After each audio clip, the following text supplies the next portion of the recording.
Sunburn festival ने DJ माग की टॉप 100 फेस्टिवल्स 2025 सूची में 8वां स्थान हासिल किया, जिससे यह एशिया का सबसे प्रतिष्ठित EDM महोत्सव बन गया। निफ्टी 50 व सेंसेक्स की तेजी। इसराइल सीजफायर की खबर से बोल्ड ओपनिंग की संभावना। गिफ्ट निफ्टी 25,206 स्तर पर कारोबार पर प्रीमियम दिखा। क्रूड ऑयल पर सवाल।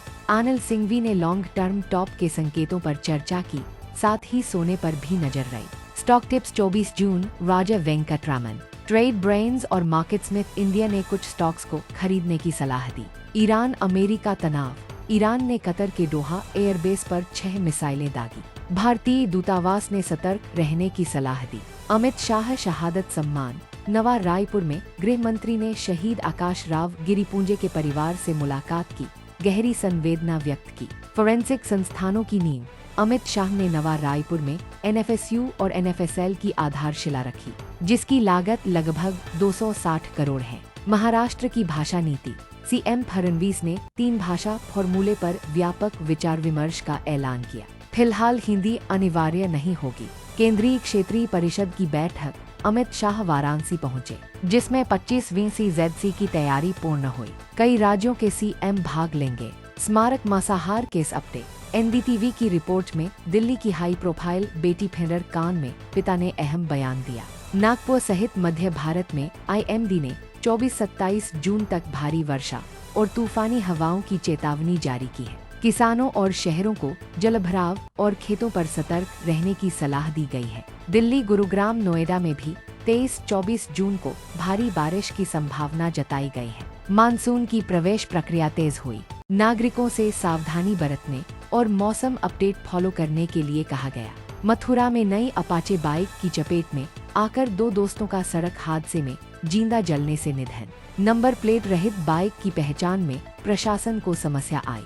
महाराष्ट्र CM फडणवीस की भाषा नीति पर कवि पत्रकार विरोध कर रहे हैं। हिंदी तीसरी भाषा पर अंतिम फैसला व्यापक परामर्श के बाद लिया जाएगा। सुझाव एवं विकल्प तलाशे जा रहे हैं। केंद्रीय गृह मंत्री अमित शाह ने नवा रायपुर में शहीद IPS आकाश राव गिरिपुंजे के परिवार से मुलाकात की। पाकिस्तान को सरकार हर संभव सहयोग देने का आश्वासन दिया। गुजरात में AAP ने उपचुनाव में शानदार जीत दर्ज की। NDTV ने बताया कि 5 में से 2 सीटों पर पार्टी विजयी हुई। राज्य में सत्ता समीकरणों में महत्वपूर्ण बदलाव संभव है। NSA अजीत डोभाल की चीन यात्रा के दौरान वरिष्ठ राजनीतिक वांग यी से हुई मुलाकात। दोनों नेताओं ने क्षेत्रीय सुरक्षा और मध्य पूर्व संकट पर विचार विमर्श किया। ईरान अमेरिका तनाव बढ़ा। कतर स्थित अमेरिकी अड्डे पर मिसाइल हमले के बाद भारतीय दूतावास ने सुरक्षा अलर्ट जारी किया। नागरिकों से अतिरिक्त सावधानी बरतने को कहा। पूर्व भारतीय क्रिकेटर का लंदन में निधन हुआ।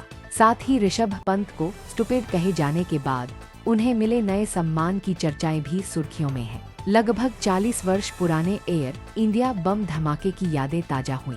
329 लोगों की जान गए हादसे से जुड़ी लगभग पुरानी फाइलों की समीक्षा दोबारा शुरू की गई। यूपी में भाजपा विधायक फतेह बहादुर सिंह की सड़क दुर्घटना हुई। उनकी हालत फिलहाल स्थिर, जांच जारी है। वीडियो को लाइक करें, शेयर करें और सब्सक्राइब करना न भूलें। कमेंट में बताएं आपको सबसे चौंकाने वाली खबर कौन सी लगी। पंचायत 4 वेब सीरीज रिलीज हुई, जिसमें कलाकारों की फीस विवरण सामने आए। सचिव जी जितेंद्र कुमार को 70,000 प्रति एपिसोड मिले। सीरीज की लोकप्रियता बढ़ी। इंडिया मेट्रो रेल निगम NCRTC ने दिल्ली मेरठ नमो भारत हाई स्पीड ट्रेन की ट्रायल पूरी की। इस रूट पर यात्रा समय घटकर 1 घंटे के भीतर होगी। बिहार CM नीतीश कुमार ने बुजुर्ग, विधवा और दिव्यांगों को 100 मासिक पेंशन लागू की। यह श्रेणी के लगभग 1 करोड़ लाभार्थियों को राहत प्रदान करेगी। बैंक ऑफ बड़ौदा की रिपोर्ट में सामने आया 26 राज्यों में कैपेक्स का करीब 50% हिस्सा सिर्फ उत्तर प्रदेश, गुजरात आदि 5 राज्यों को मिला। देश में अवसंरचना निवेश केंद्रित हुआ। AI के उपयोग से बीमा दावों के निपटान में तेजी आई।